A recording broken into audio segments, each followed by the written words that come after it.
예, 감사합니다. 오늘 같이 은혜를 받으신 말씀의 본문은 창세기 4장 16절, 시편 51편 11절 두 군데가 되겠습니다.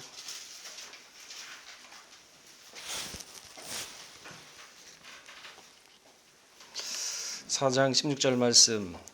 가인이 여호와의 앞을 떠나나가 에덴 동편 노 땅에 거하였더니, 시편 51편 11절입니다. 나를 주 앞에서 쫓아내지 마시며 주의 성신을 내게서 거두지 마소서. 이는 하나님의 말씀이니라. 아멘. 오늘 제목은요, 떠나는 마음과 머무는 마음. 떠나는 마음과 머무는 마음. 제가 목소리가 이렇게 크지 않은 편이라 이렇게 마이크를 쓰면은 더 작기 때문에 자리에 앉으면서 아주 마스크를 벗고 지금 올라왔습니다. 양해 좀 부탁드리고요. 이 창세기와 지금 시편을 읽으셨는데 두 구절을 보게 되면은 가인의 마음과 다윗의 마음의 상태를 알 수가 있습니다. 우리는 가인 하면은 제일 먼저 생각나는 게 악한 자로서 동생 아벨을 죽인 최초의 살인자구나, 이게 생각이 나는데, 그러나 실상은요, 창세기 4장 1절을 보게 되면은 가인은 아버지 아담과 어머니 하와의 기쁨과 희망 속에서 태어난 자녀였습니다. 그 구절이 어디에 있냐면 창세기 4장 1절에 보게 되면요, 아담이 그 아내 하와와 동침함에 하와가 잉태하여 가인을 낳고 이르되 내가 여호와로 말미암아 득남하였다 하니라. 여기 득남하였다, 이것은 바로 하와의 기쁨의 표현입니다. 그리고 가인이란 이름의 뜻을 보게 되면은 얻었다라는 뜻이거든요. 그러니까 인류의 첫 열매를 얻은 하와의 고백이자 신앙이 반영된 이름이 바로 가인인 것입니다. 그리고 또한 여호와로 말미암아 득남하였다라는 표현을 사용했는데요, 하나님도 아니고 엘로힘도 아니고 여호와란 표현을 쓴 것은 그 하나님의 이름의 속성은 다 뜻이 다르죠. 여호와라는 것은 구속의 주라는 뜻입니다. 그러니까 구속사를 이루시는 주라는 표현을 할 때 여호와란 그 칭호를 사용합니다. 하와가 이 칭호를 사용한 것으로 봐 가인이 구속사를 이룰 아들이었다고 믿었던 것입니다. 그러니까 아담과 하와는요, 가인을 통해서 잃어버린 낙원을 다시 재건하는 그러한 희망을 가지고 이름을 지었던 거죠. 그리고 그러한 신앙 고백을 했던 것이고, 그런데 가인은 살인자가 되고 말았습니다. 그 원인에 대해서는 히브리 11장 4절에 보면 믿음을 잃어버렸다라고 기록하고 있습니다. 또한 제사를 드릴 때 첫 것이라는 단어가 들어가 있지 않았었죠. 출애굽기 23장 19절에 보게 되면요, 처음 것은 여호와께 드리라, 이렇게 얘기를 하고 있습니다. 처음 것은요, 사람마다 가장 아끼는 게 가장 처음 것이거든요. 에스겔 48장 14절에도요, 처음 것은 여호와께서 구별한 것이다 라고 이렇게 기록을 하고 있습니다. 아벨은 제사를 드릴 때 처음 것을 드리는, 자기의 가장 아끼는 것을 드릴 수 있는 믿음이 있었지만은 가인에게는 그게 없었죠. 처음이란 단어가 없는 것으로 보아 믿음으로 드린 제사가 아니었기 때문에 하나님께서는 받지 않으신 거죠. 그때 가인은요, 아벨을 죽였을 때 하나님 분명히 회개의 기회를 주었지만 가인은 그 기회를 다 놓쳐버리고 말았습니다.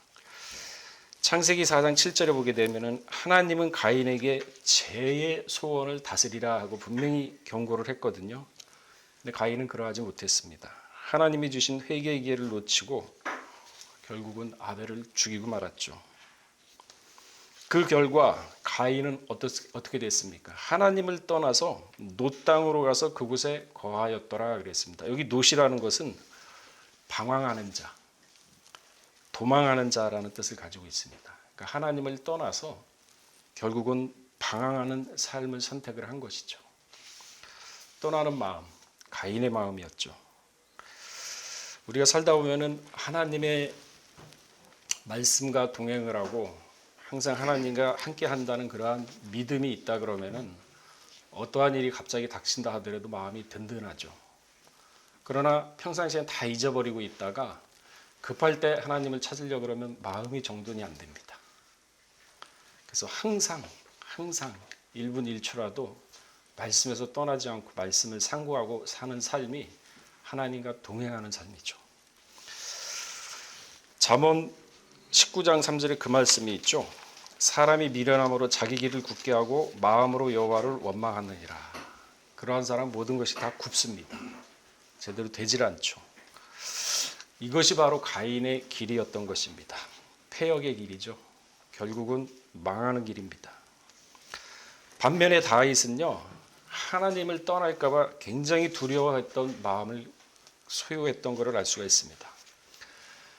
다윗도요, 완전한 신적 존재가 아닙니다. 사람입니다. 그렇기 때문에 죄를 범할 수밖에 없었죠.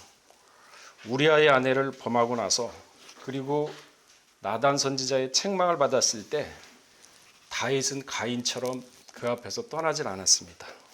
회개하는 겸손한 마음을 가졌던 것입니다. 시편 32편은 다윗이 우리아의 아내를 범한 후에 회개하는 장면입니다. 1절에서 3절까지 보게 되면 허물의 사함을 얻고 그 죄의 가리움을 받는 자는 복이 있도다. 마음의 간사가 없고 여호와께 정죄를 당치 않는 자는 복이 있도다. 내가 토설치 아니할 때 종일 신음함으로 내 뼈가 새하였도다. 죄를 고백한 거죠. 사람은 누구나 죄를 집니다. 지금은 십계명 말대로 그 기록대로 마음에 먹은 그것까지도 죄가 되는 것이죠. 지금은 그러한 시대입니다. 어쨌든 순간적으로 죄를 짓게 되는데 빨리 회개를 하고 돌이키는 마음의 자세가 중요하지, 애써 숨기려고 그러고 외면하려고 그러는 자세가 오히려 점점 죄의 수렁텅이로 빠지게 하는 그러한 결과를 낳게 합니다. 마음에 간사가 없고 죄를 숨기지 않고 회개하는 자 여호와의 인자하심이 두른다고 10절에는 시편 32편 10절에는 말씀하고 있습니다. 반면에 가인은 내가 아우를 지키는 자일까 하고 죄를 숨기고 거짓말하기에 급급했죠.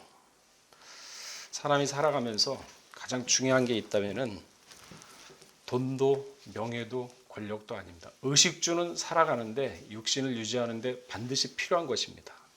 그러나 그게 목적이 될 수는 없죠. 가장 편안한 것은요, 마음의 평안입니다. 마음의 평안. 누가복음 24장 36절에 보시면요, 예수님이 부활하시고 난 다음에 제자들을 딱 만났을 때 첫 일성이 너희에게 평안이 있으리라 이렇게 말씀을 하셨습니다. 평강입니다. 잠언서 4장 23절에도요. 무릇 지킬 만한 것보다 더욱 내 마음을 지키라. 생명의 근원이 이에서 남이니라. 마음이 평안한 자, 재앙도 멸시한다고 욥기서 12장 5절에는 말씀하고 있죠. 평안한 자의 마음은 재앙을 멸시하나 재앙이 실족하는 자를 기다리는구나. 빌립보서 1장 20절에도 보게 되면요. 나의 간절한 기대와 소망을 따라 아무 일에든지 부끄럽지 아니하고 오직 전과 같이 이제도 온전히 담대하여 살든지 죽든지 내 몸에 그리스도가 존귀하게 되려 하나니. 말씀입니다. 그러니까 우리가 살아가면서 항상 마음이 왔다 갔다 할 때가 많죠. 떠나려는 마음도 있을 것이고 숨기려는 마음도 있을 것이고 그리고 또한 머물고자 하는 마음도 있을 것입니다.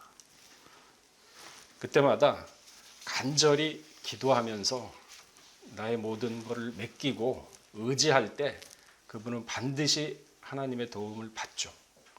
애써 외면하고 애써 피하려고 하는 그러한 마음이 오히려 마귀의 장난이라는 것을 염두에 두시고 어느 곳에 있든지 어떤 상황에 있든지 항상 기도로서 영으로서 무시로 하나님과 소통하는 모두가 되시기를 주의 이름으로 축원하겠습니다.